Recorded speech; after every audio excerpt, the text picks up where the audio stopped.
How's it going today, guys? Ramel from BMW of San Rafael here with another video. Today I'm going to go over the hybrid technology in the 330e. This applies to all of our plug-in hybrids, so the 530e, 740e, and also the X540e.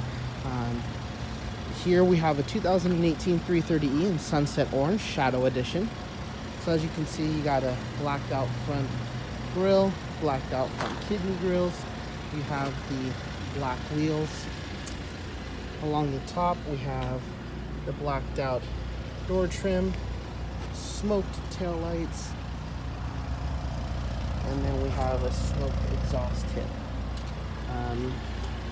This car starts out at $45,600, only about $1,000 from a normal 330. So very, very affordable. As you can see here, we have convenient package, which is comfort access, moonroof, lumbar support. This car does have premium package, so we do have heads-up display and navigation, and of course, as you can see there, the Shadow Sport Edition, for a grand total of $53,000. Coming inside, turn down the AC here. So on the inside, we got just your normal 3 Series interior. As you can see, that navigation there. Nice red stitching along the steering wheel.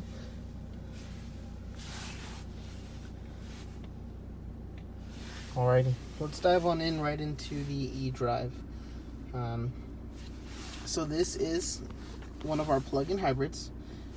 As you can see, it says eDrive here. We have 3 different driving modes. We have auto, max, and safe. So the way I'm toggling that is down here right under the shift indicator. We have a little button that we just press to cycle through. So I'm gonna start off with auto. Or I guess I should start off by saying how much range the car has. So this is a plug-in hybrid. On a 110 outlet, it'll take about 3.5 hours to charge from 0 to 100%. With that being said, you get roughly anywhere from 14 to 20 miles of pure electric driving. Now you might think to yourself, that's not a lot. Other car companies have much more.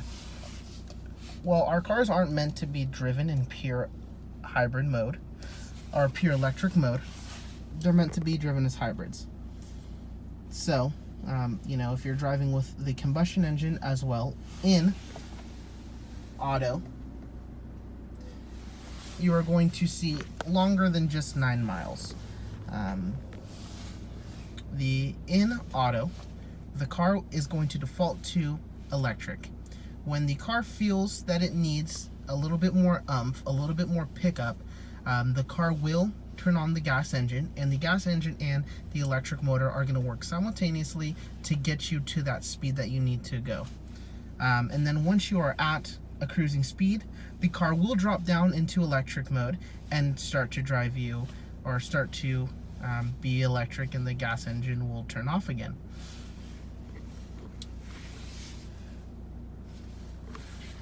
Moving on into save. As you can see, save is not available because we do not have enough electricity in the car.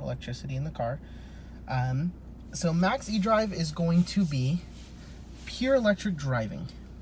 You just cycle into pure electric driving. No matter how far you put your foot down, the car will only drive in pure electric mode.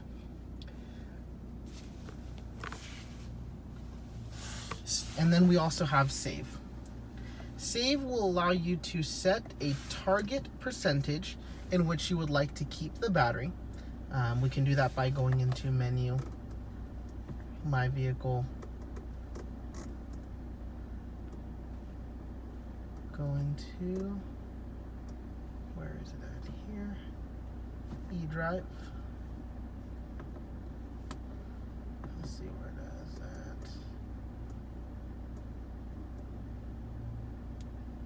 I'll get back to that in a second. eDrive will set a percentage at which you would like to keep the battery.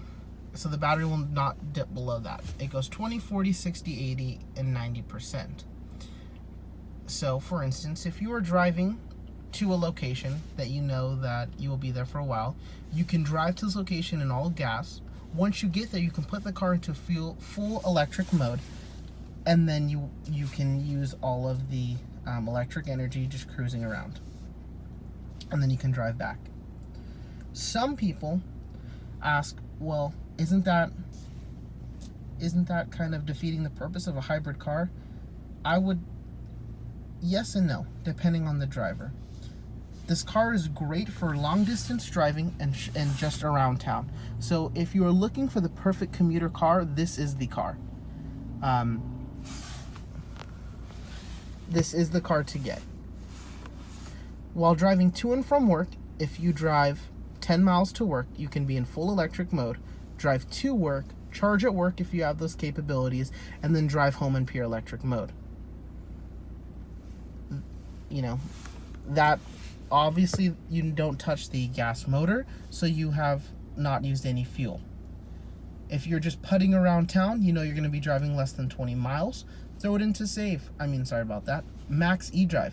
Going into Max eDrive, you will never use any gas. Driving the kids to and from school, if you can, you will never use any gas.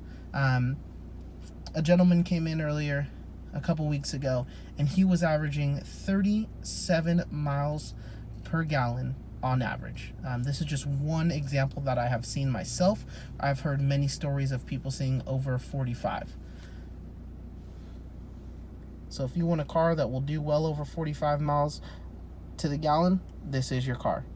If you want a car that will get you to LA and back, and you don't want to have to worry about plugging in, this is your car, yet still being fuel efficient. The more and more you plug in, the closer and closer you will get to that projected 72 miles per gallon that this car quotes that you can get. And I'll show you guys that at the end on the window sticker.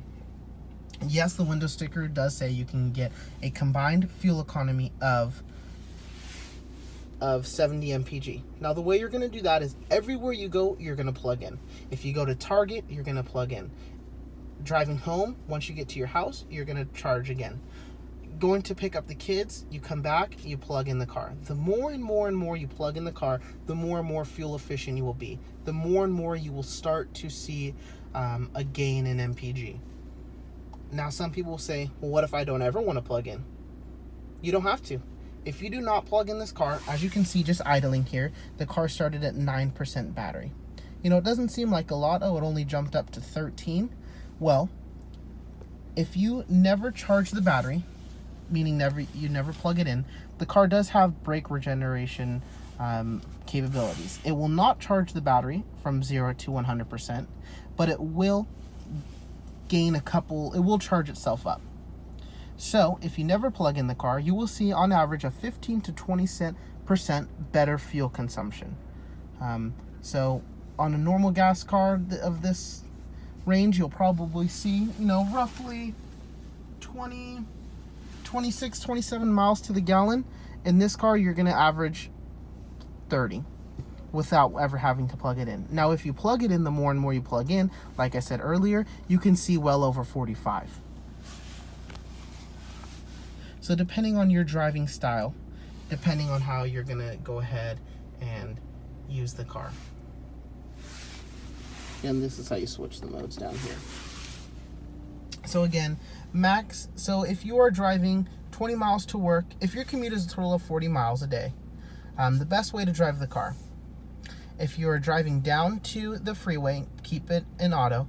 The moment you get on the freeway, and if you live in an area like me that has a lot of traffic, once you get onto the freeway, turn it in full electric mode. Go get all the way to your destination, or right as you get off the freeway, turn it back into gas. When you get to your destination, plug in and charge. At that point, you might have used maybe 1 or 2 miles of gas, but that's a lot better than your current car if you don't have a hybrid. You have gone, 20 miles on pure electric range. You have used no fuel. Once you get to your destination, if you are able to charge the car, and then do the exact same but going home. So before, you were using 1 gallon to 2 gallons of gas commuting to and from work. Now you have only used less than 1/4 of a gallon to get you just off the freeway into work and just getting onto the freeway. If you are able to make it all the way to work in full electric range, that is even better, because you would never touch the gas. I had a story about somebody coming in, and they had filled their tank one time. They got a total of 1,200 miles on a single tank of gas because they were able to constantly plug in. You know, it's pretty awesome. It just goes to show how technology is rapidly increasing with the times. And if you live in California like I do, where BMW San Rafael is located, everybody here has a hybrid car, an i3, a hybrid, something for the economy and for the environment. You know, global warming is out there. So if you want to see those big numbers and help the economy, this is your car. Obviously, we have a X530e, which is the 5 Series plug-in hybrid, a 7 Series plug-in hybrid, and an X5 plug-in hybrid. All right, guys, if you have any questions, if you have any comments about this video, or if you would like me to go over one of the other plug-in hybrids, drop a comment down below. Please like, subscribe, and share. More videos to come in the near future, guys.